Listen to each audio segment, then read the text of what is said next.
Well, welcome everyone, and we are live. Thank you everyone for joining us today for an important session on health and healing, nourishing our body and soul during COVID-19. Quite an important session because we are literally in the middle of a pandemic, and health, both spiritually and physically, could not be more important than today.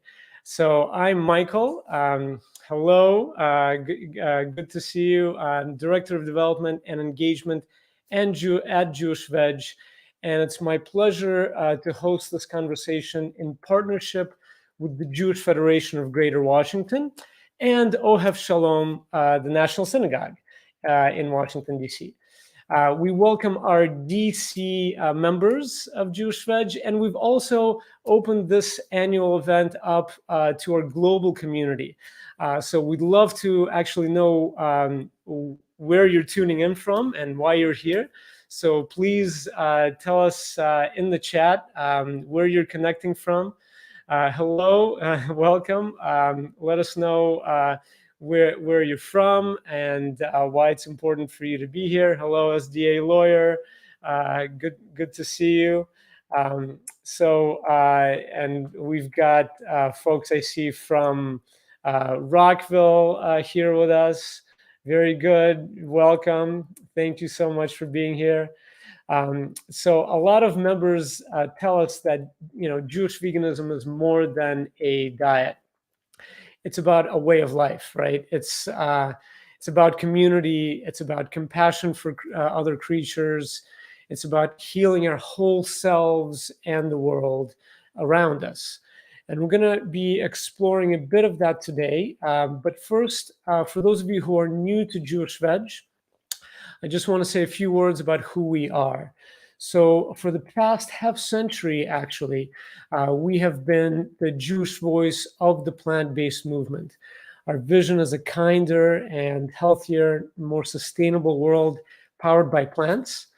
And we inspire people to embrace plant-based lifestyles as an expression of the highest Jewish values, which we do through building community by offering support, guidance, education, and opportunities for celebration.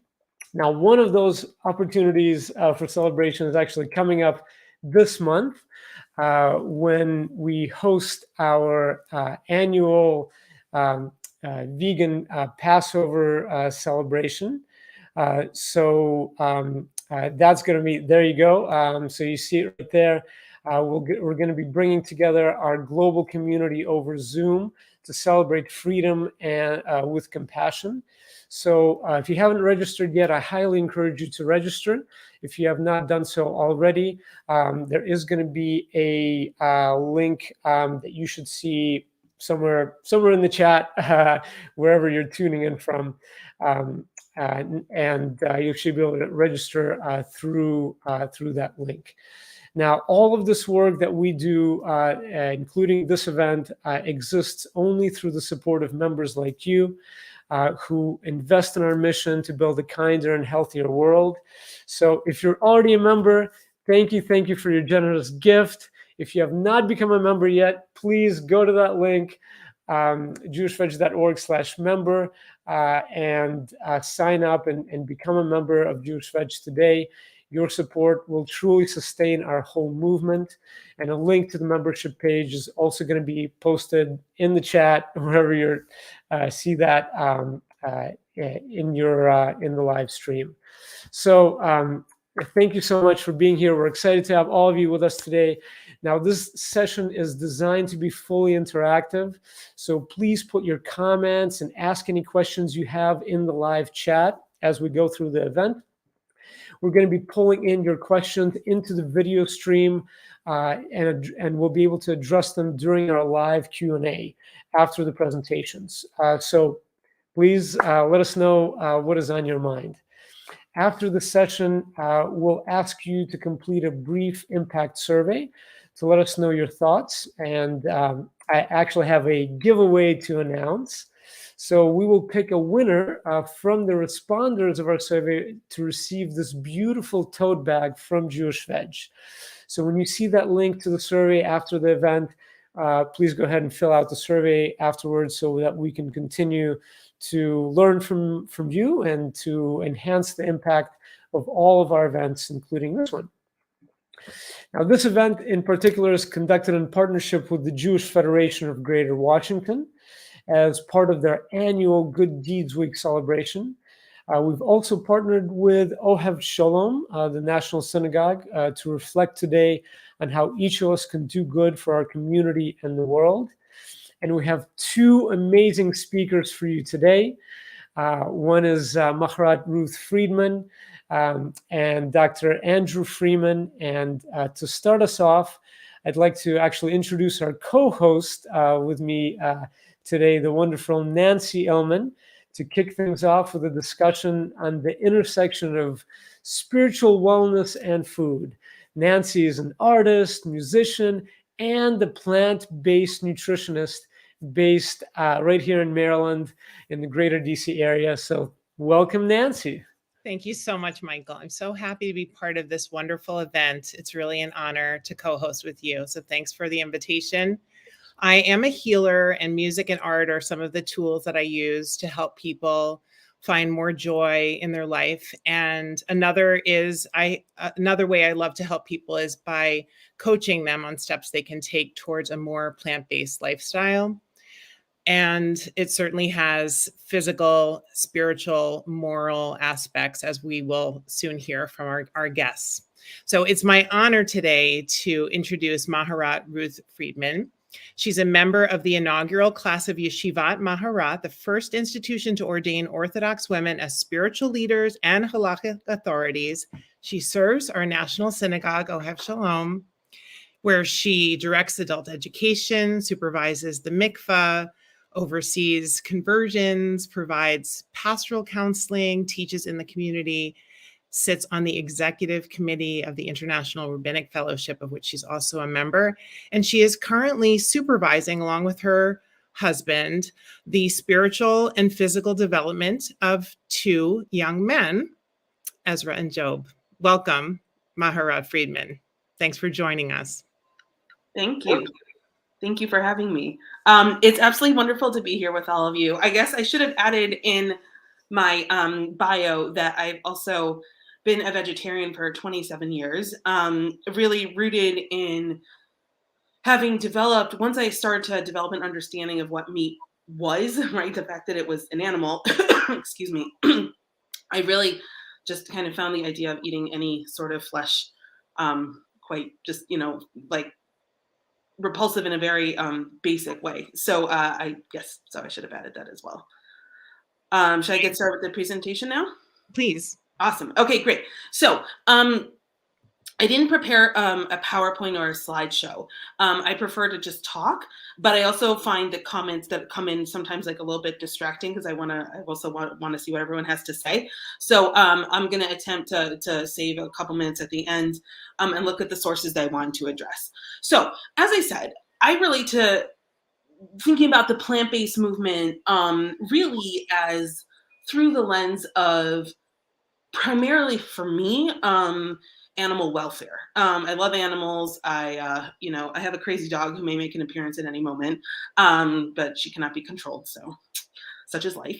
And I always have. And I really, feel that it is the idea of taking advantage of an animal and killing an animal in order to eat it is to me just really something that pains me greatly. And so what I thought I would do today is consider moving away from eating animals specifically, which I know is different than the idea of plant-based, more in a theoretical sense within Jewish tradition, and then consider it also in light of everything like environmental impact, factory farming, and all of the animal welfare impact as well.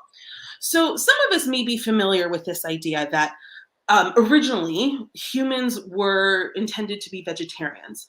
When God charges Adam and Eve at the end of Genesis chapter 1 to basically have dominance over the world, the language is very clear. Here are all the seed-bearing trees and the seed-bearing plants, and the green, and that is what your food is, right? And so we see that originally, at the very beginning, we were intended to be vegetarians, to eat plants.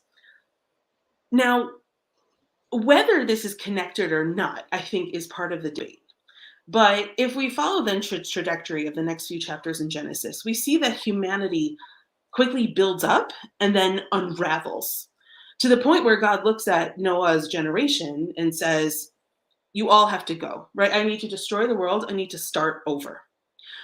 And does. But part of that starting over is afterwards, God blesses Noah and his sons and says, okay, be fertile and increase. You're going to fill the earth. You're going to be in charge of all the animals. And every creature is yours to eat, as well as all the plants, right? So now they get animals also.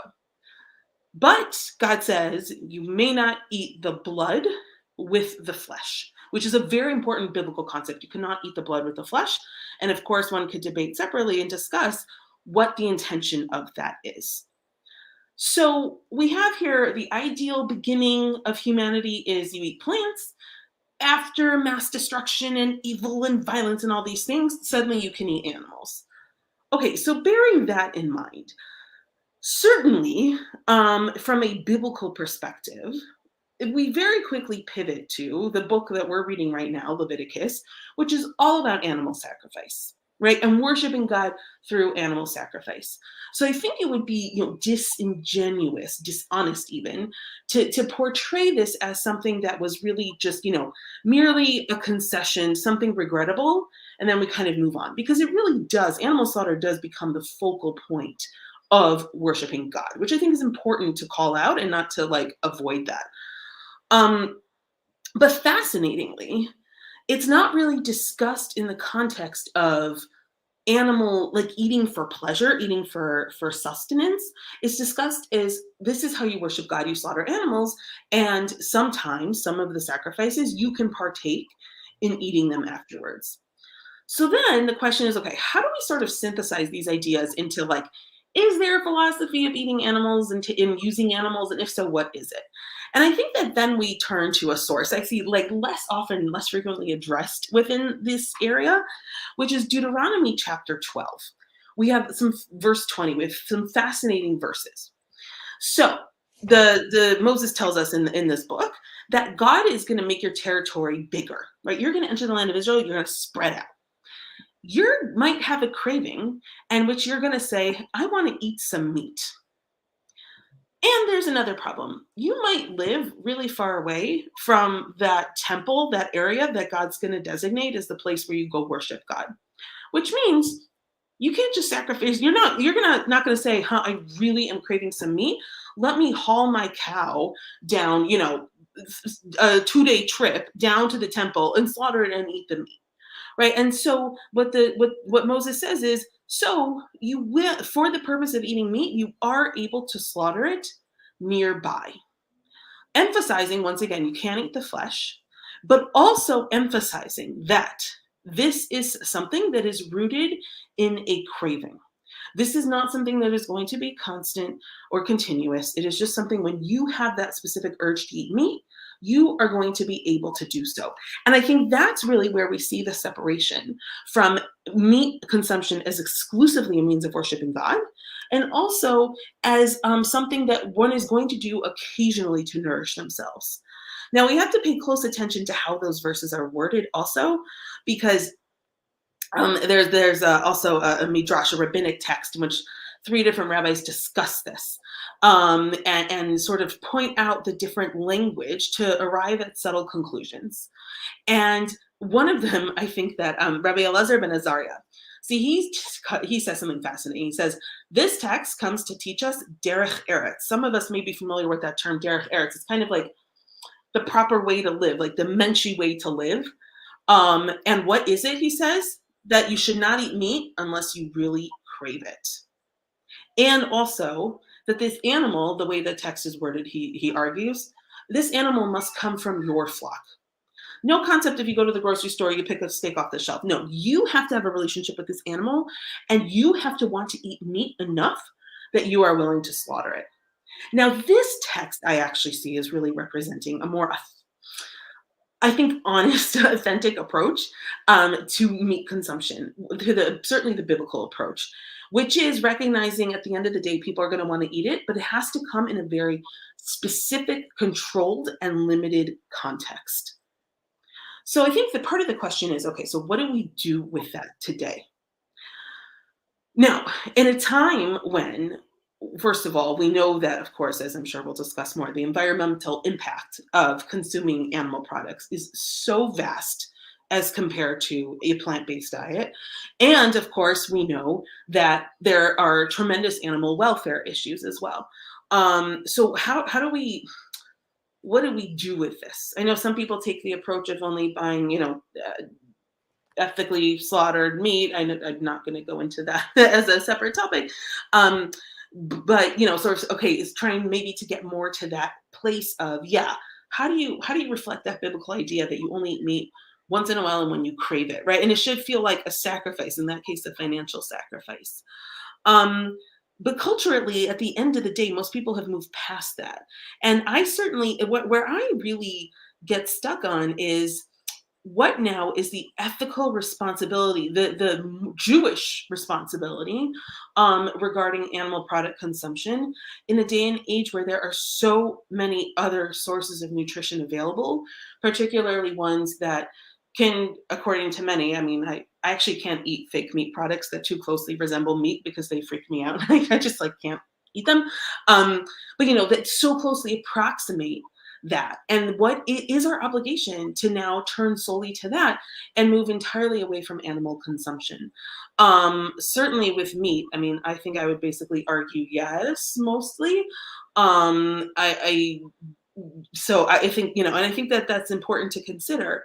And I think that that's really the question that when we think about this as a Jewish philosophical question, yes, you think about the historical textual argument, but you also have to really think about, okay, given the world we live in today, does that change the nature of what our approach to meat consumption is?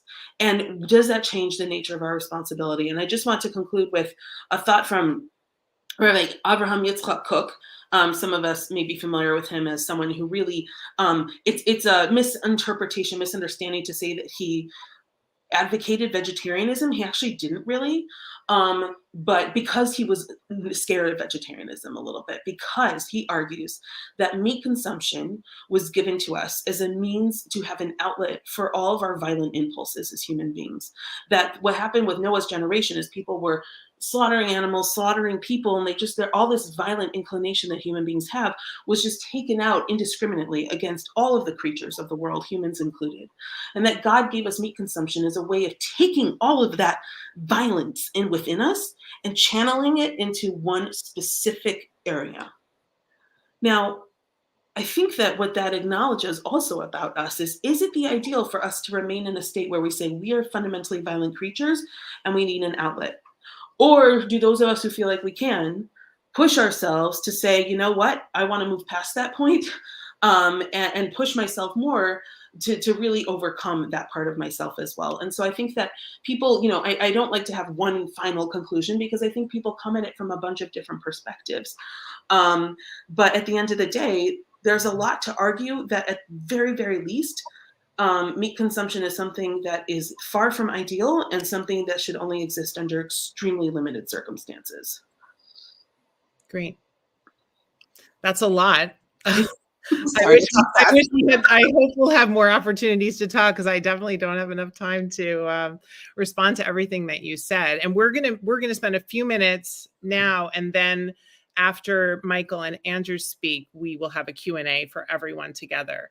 So I love the points that you made. And I think looking at Genesis is always a great place to start.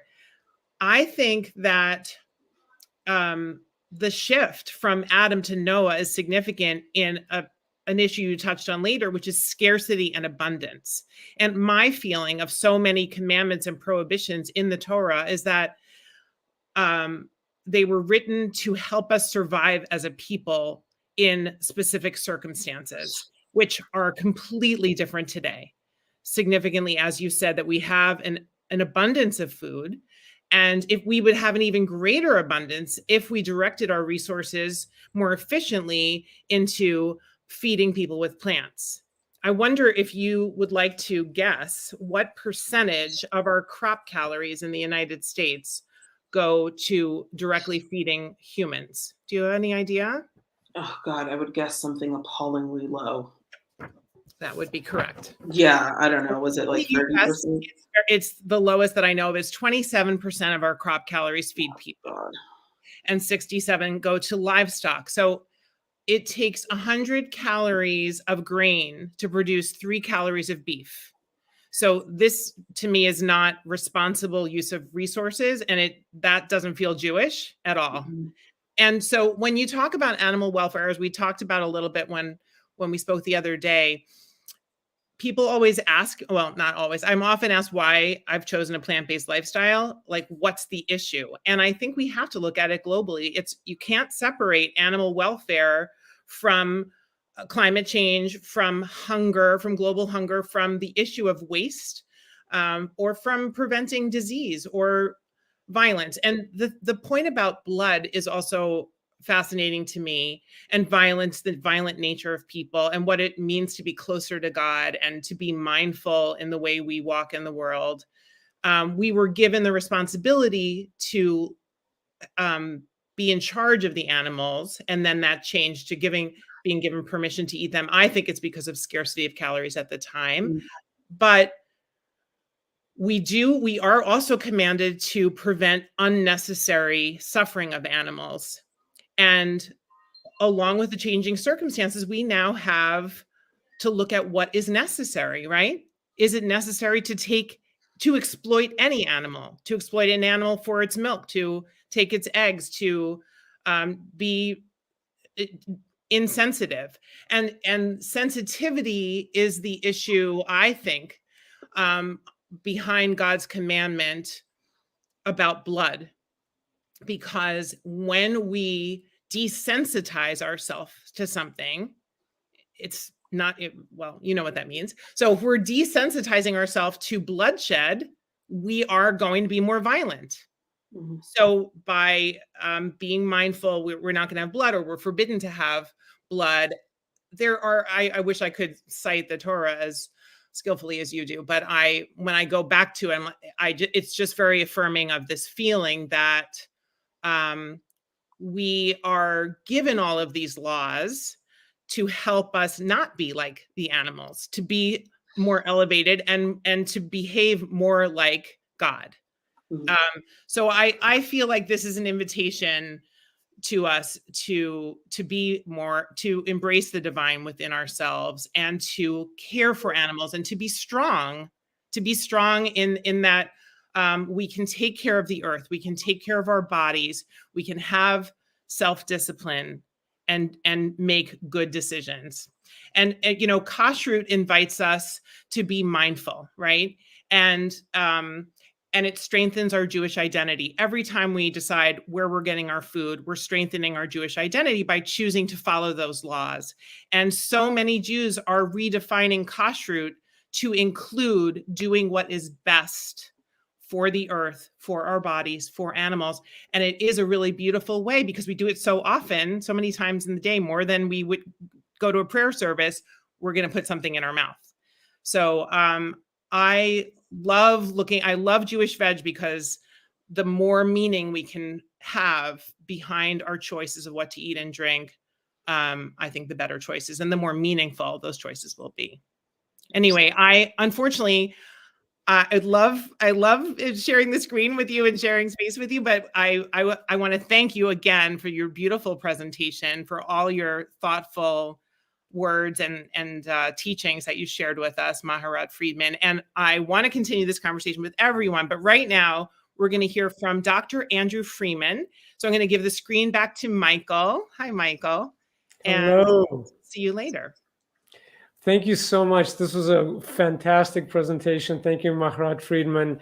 And we're going to dive deeper into it together with you and with all of you after our next presentation that we'll have from Dr. Freeman. Also, the point that was mentioned about kashrut.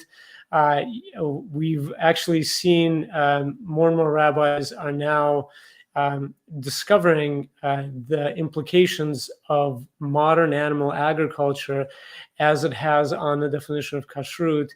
And some rabbis, like, for example, David Rosen, the former chief rabbi of Ireland, have actually stated that because of the violence and the cruelty that is committed on pretty much all of the factory farms where the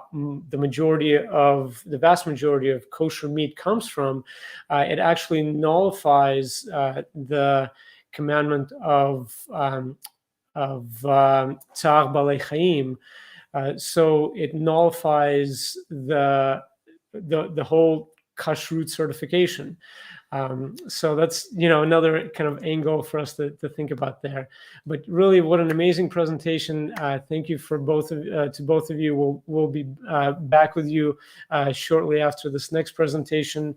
If any of you listening to this have questions about what you just heard, or about our next conversation, please put them in the chat. And we will hold them until we finish with the next presentation, so that we can address them together in our collective conversation in our Q&A. So our next speaker is Dr. Andrew Freeman. Dr. Andrew Freeman is the Director of Clinical Cardiology and a Director of Cardiovascular Prevention and Wellness at National Jewish Health in Denver, Colorado. He conducted his medicine training in Philadelphia, Temple University, and Brown University in Rhode Island, and completed his medical school at SUNY Buffalo and graduated from Cornell University. And he's also affiliated with our friends PCRM, Physicians Committee for Responsible Medicine, who we collaborate with as well. So welcome, Dr. Freeman. Well, thank you so much for having me. This has been so far very educational for me. And I hope to share with you with some slides, and then I'll have some thoughts when we have our discussion about how powerful this type of approach can be for one's health overall, and of course, heart health. So can everyone see my slides okay? Yes, let's go ahead and add them to our stream. So can get your slides up here as well. Okay, great. There they are. All right. So I'm a cardiologist. I work at National Jewish Health in Denver, and I'm going to take you through a quick tour of why this is so important. So for the first time in human history, we passed an important threshold a few years back, almost 10 years ago, that overeating is more of a global health threat than hunger. 3 million deaths in 2010 attributable to excess body weight, 3 times the death due to malnutrition. So you can imagine that we have moved from where people were hungry all the time, and they still are in parts of the world, but now in most of the world, it's too many calories. And a lot of those come from highly processed and animal-based foods.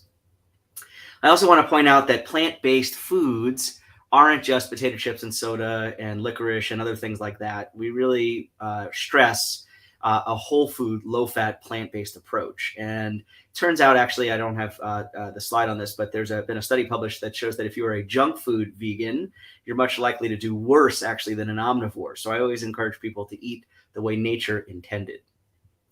And you probably know this, but just to quickly point out, there have been numerous medical trials and research and data over the years that have showed either causation, linkage, or both with animal product diets and coronary disease, osteoporosis, breast cancer, prostate cancer, colon cancer, and overall inflammation. So it's really, really important to realize that this is not just, fixing one's heart or fixing cancer risk, but really overall health. And some of the most powerful things that are super exciting for somebody like me are things like coronary stenosis, potential reversal or halting of disease. So as you may know, heart disease is a progressive disease that only gets worse over time. So if we can halt it or even reverse it, that's powerful. And that's actually been shown with my good friend and colleague, Dr. Dean Ornish. Early stage prostate cancer, endothelial function improvements, these are the cells that line our very blood vessels and keep them healthy. Drops in something called C-reactive protein, which is a measure of total body inflammation. And as you may know, is the root cause for all disease. And then marked improvements in diabetes, which of course contributes to a whole host of bad outcomes. You might get a kick out of this, and some of this is not even that new, but if you eat just 2 servings a day of red meat, you had a 40% higher risk of dying from a heart attack, stroke, or other cardiovascular event. Pretty scary. And remember, 2 servings could be 1 large hot dog if you were to go eat one at a ballpark somewhere.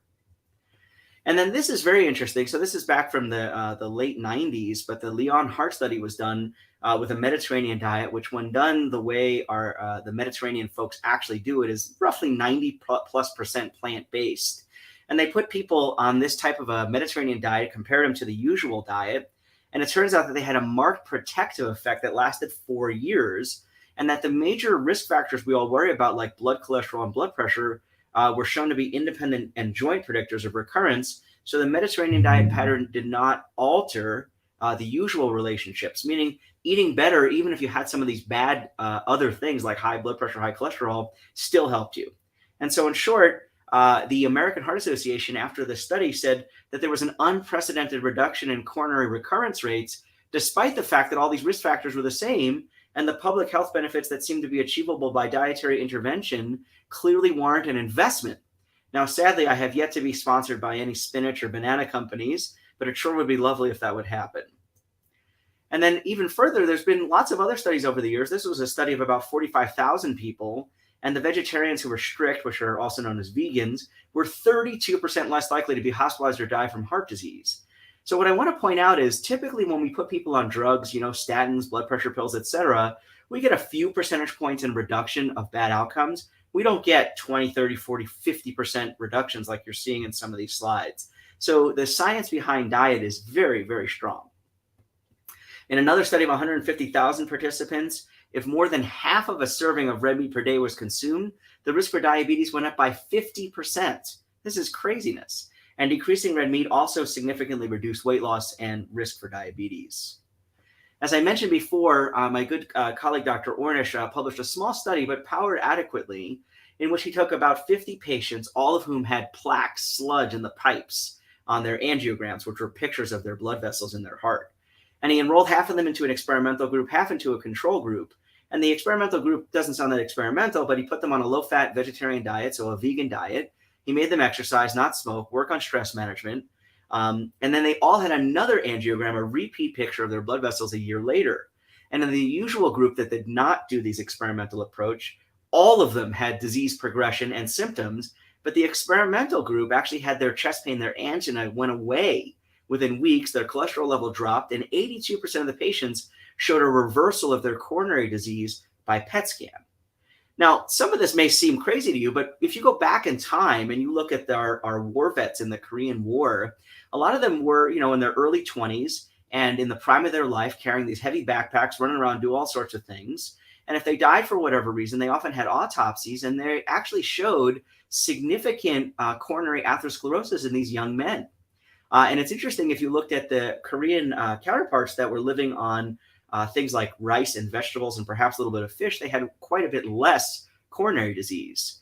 And so in short, we know now that acting sooner in life is really the best way to keep people healthy.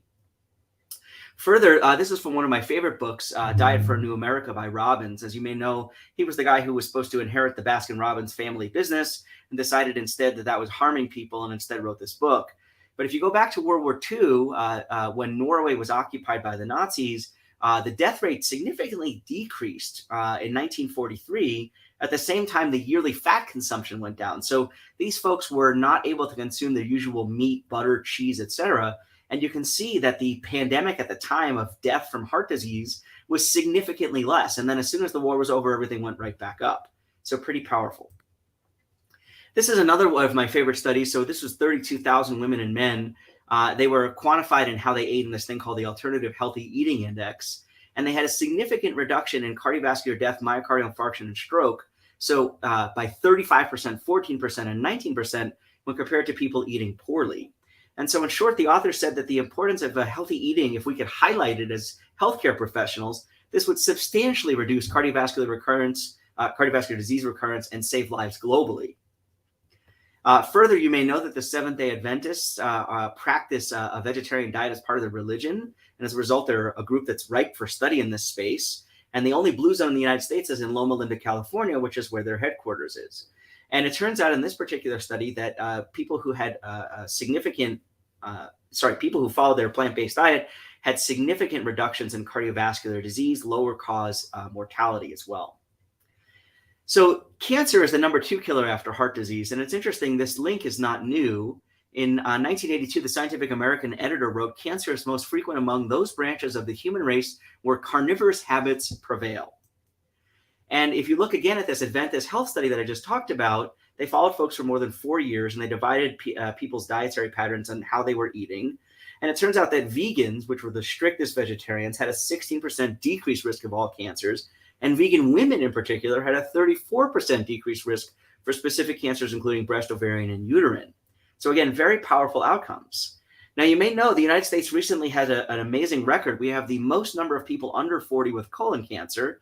And of course, in the population that lots of you on this call are part of, the Ashkenazi Jewish population has enormous colon cancer genetic risk. But your genes don't have to hold you hostage, and we can change that. And so those who eat the most meat have a significant elevated risk. And then in a more recent study of 1,009 colon cancer patients, those who consume the most red and processed meats and sweets, believe it or not, as well as refined grains, were much more likely to have a recurrence or die from the disease after just 5 years. So we need to make some changes. You probably have seen this from my friends at PCRM. Hot dogs cause butt cancer. This is a real billboard that may show up in parts of the country. And it's true, and it's scary. That $1.50 Costco hot dog has harmed more of my patients than probably many of the other things out there. And then it turns out that milk is not necessarily our friend either. It turns out in these very large Swedish studies, about 100,000 people followed for 20 years, and women, the adjusted mortality for 3 or more glasses of milk per day was 1.93, which means there was a 93% higher risk of dying, and which each glass of milk, hip fractures actually increased, which is totally counter to what we've been told. And then just to make sure that everyone understands, if you eat plant-based, this does not mean that you need to be protein deficient. Remember, Earth's biggest vegans, elephants, gorillas, they are eating leaves all day long. And pound for pound, dry weight, spinach, kale, and broccoli have plenty of protein. And then eggs, for those of you still holding on to those, it turns out that every study I've seen published in the last 5 to 7 years basically shows that more eggs means more diabetes and cardiovascular disease risk. So in short, see if you can limit those two. And then, as was previously mentioned very briefly, we live in an environment, and health professionals are finally realizing that the environment we live in matters very much. And it turns out that a kilogram of beef releases 27 kilograms of greenhouse gases. Going vegan is the equivalent of not driving 1,100 plus miles. And for each acre of forest cleared for urbanization, 7 are cleared for meat livestock raising. I always get a kick out of this because if you drive by the local fancy steakhouses, they have all of these Teslas and Priuses in the lot, and people are not being internally consistent.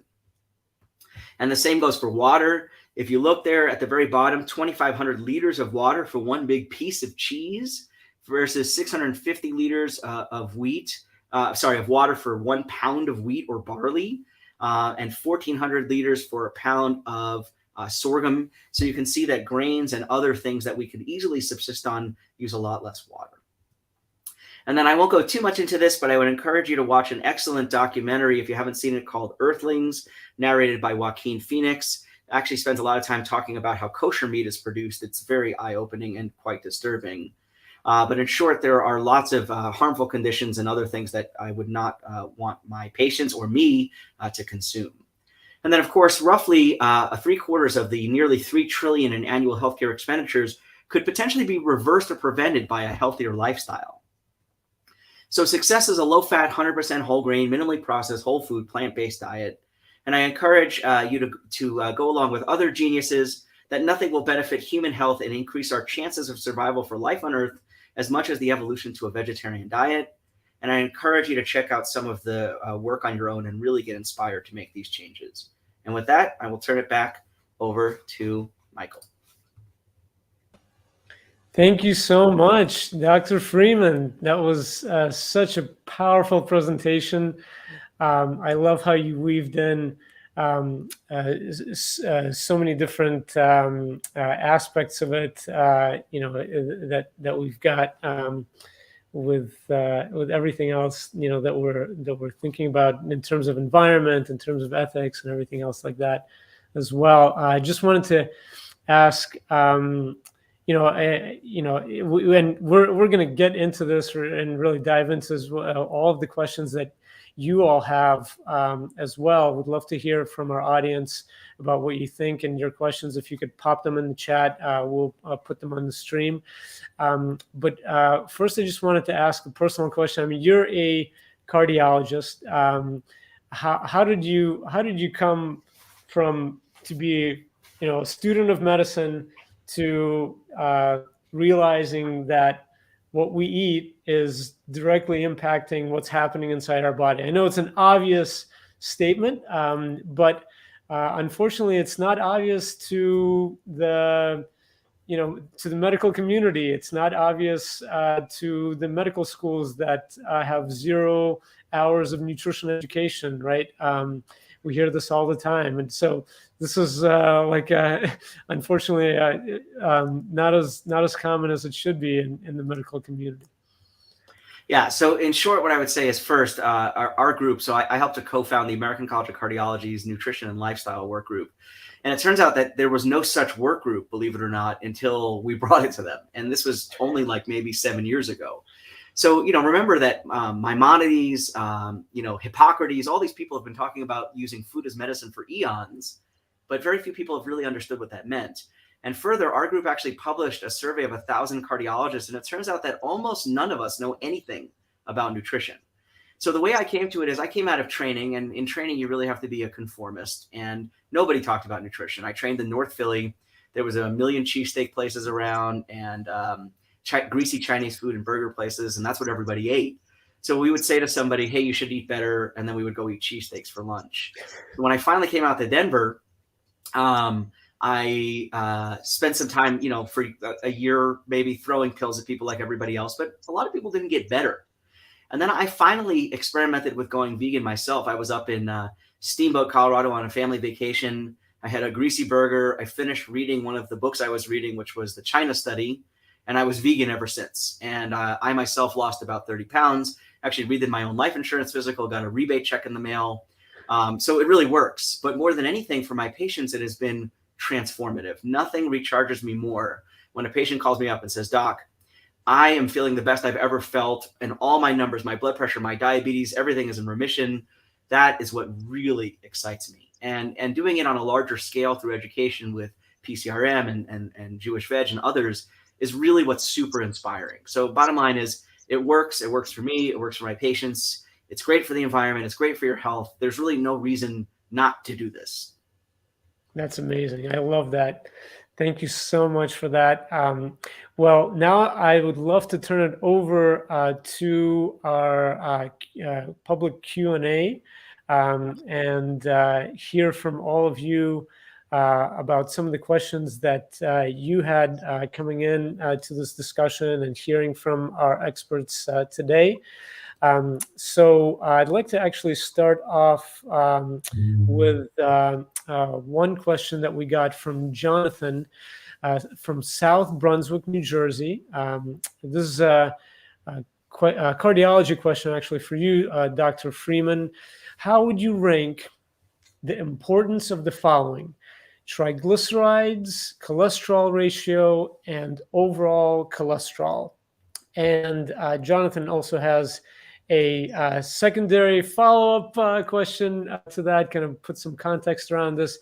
Isn't the overall total cholesterol number the least important, given that it includes HDL, which is good cholesterol, as well? So addressing, that primary question as well, the importance of triglycerides, the cholesterol level, and the overall cholesterol. Yeah, so it actually turns out that none of those is the primary goal. So in 2013, we shifted from chasing numbers to risk. And so in your particular situation, we'd have to take into account your age, your blood pressure, whether you've had prior cardiovascular events, if you smoke, that kind of thing, and then calculate what your estimated risk for an event over 10 years would be.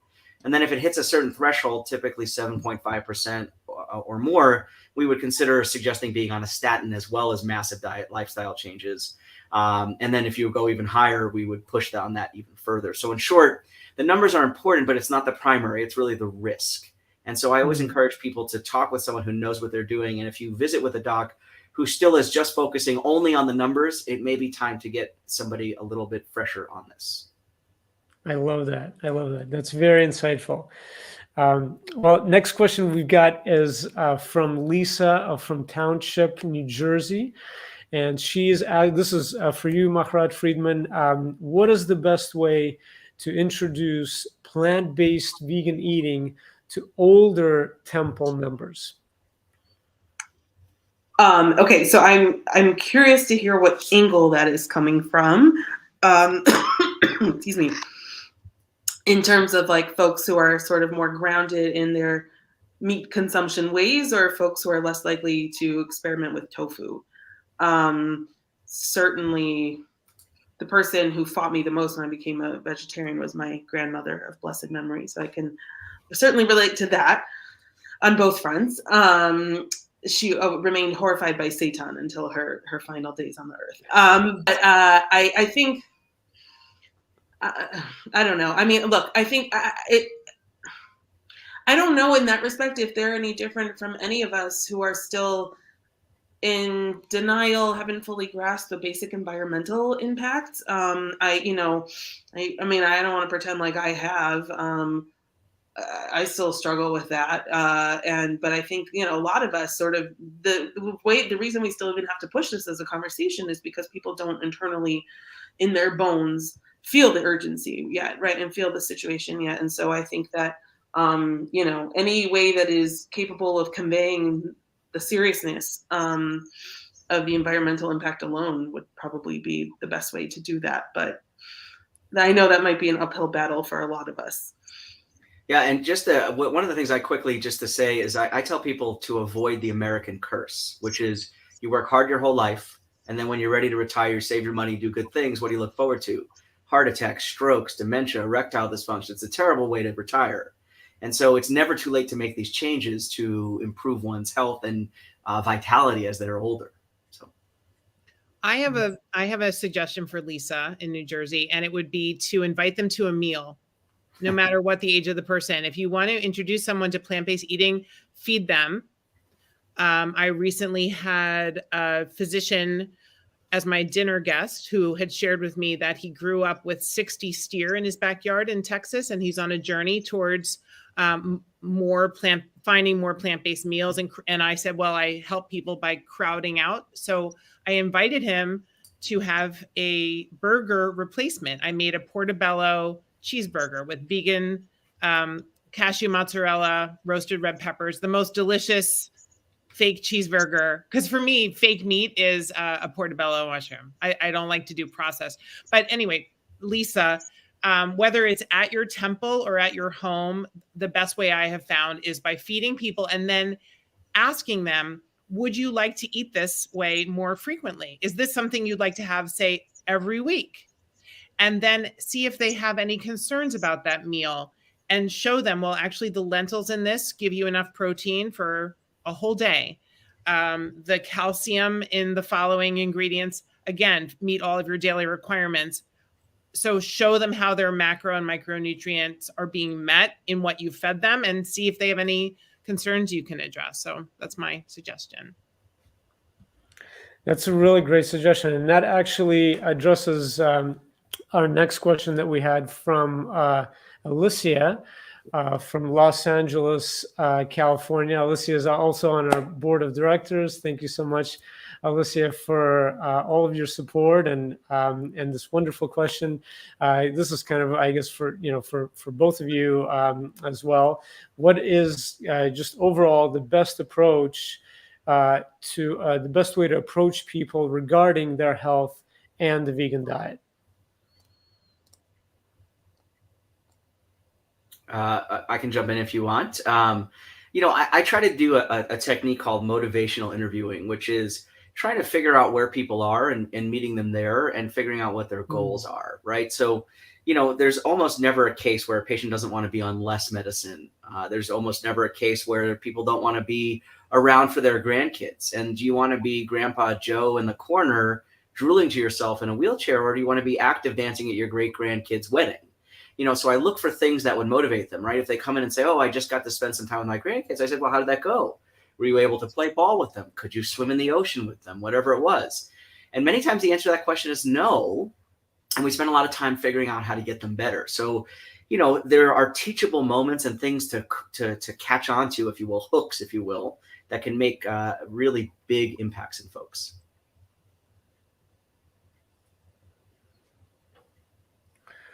That's a really great point.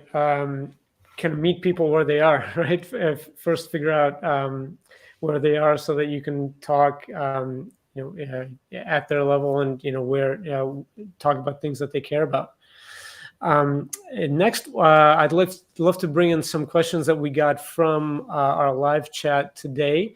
So this is Robin Dennis asking, what steps can society take to shift jobs in restaurants and barbecue culture and ranchers, state of Texas, to give up culture and financial profits of meat, fish, eggs, etc.? Nancy, I know you might have some ideas about this, but anyone want to take a stab at this?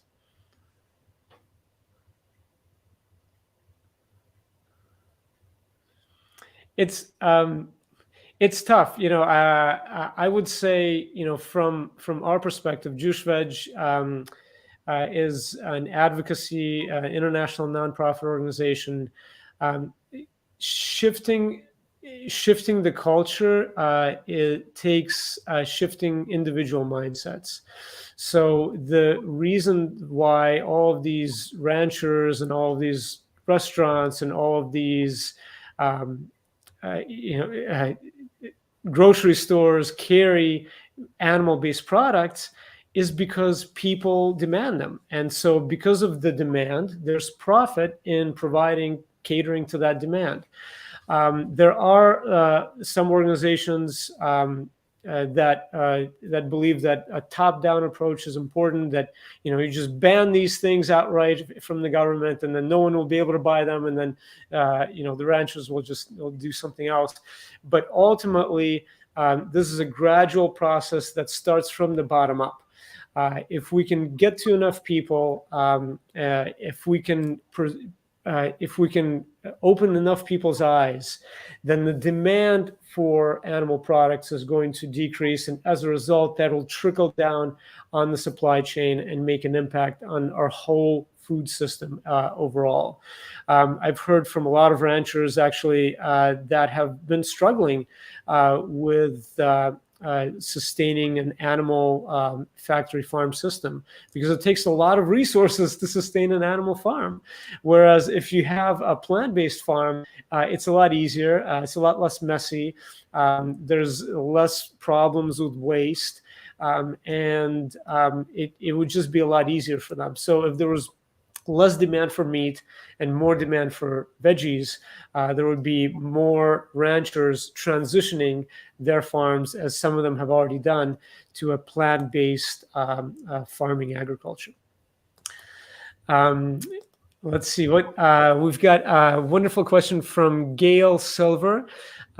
This is for you, Dr. Freeman. Have there been any studies regarding any connection of diet and atrial fibrillation? I've been fit all my life and vegan for nearly 20 years, and suddenly have persistent AFib, and that the usual medicines, AFib blood thinners, have not resolved. Yeah, so for clarity, AFib typically doesn't get resolved. It's sort of a chronic condition that is there. And even if it goes into remission, it still raises risk for blood clots. But in short, there are quite a few studies regarding obesity in particular and its links to atrial fibrillation. And then I would also point out that the American lifestyle, which is also high stress, can often predispose to high blood pressure, which is the major risk factor for atrial fibrillation. And for those of you that don't know, atrial fibrillation is truly chaos in the heart. So I always tell people to look at what the chaos in their hearts are. But it really can lead to strokes and terrible things like that. So it's very, very important to remain on those blood thinners. But at the same point, getting fitter, losing weight, boosting exercise, getting blood pressure under control, reducing stress, all super powerful. I love that. Just when you say that, chaos in the heart, it makes me think that our food and our choices and what we do with ourselves in the world, it's all interconnected spiritually as well as physically, right? And we think like this disease is because of this. Well, no, it's linked to so many different factors. And I wonder, Mahrat Friedman, what you think about that, and what is our food's impact on our spiritual well-being?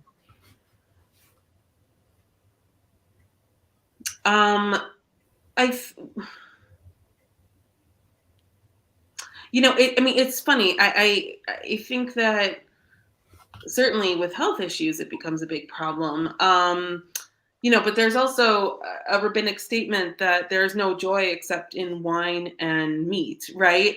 And often that spirituality is considered to be enhanced by the presence of those foods. Now, I personally think that eating a diet that is reflects a greater awareness of the world and the suffering of the world is a spiritual experience, but one has to be able to, I think, to reframe it in those terms. I certainly struggle to reconcile that. There was a couple people who, I have a friend who doesn't like to come to my house for Shabbat dinner because I obviously don't serve meat, and he likes to have meat on Friday nights. So, what do you do with that? Certainly the world I exist in, I think plenty of people eat meat and kind of look down on veganism and vegetarianism.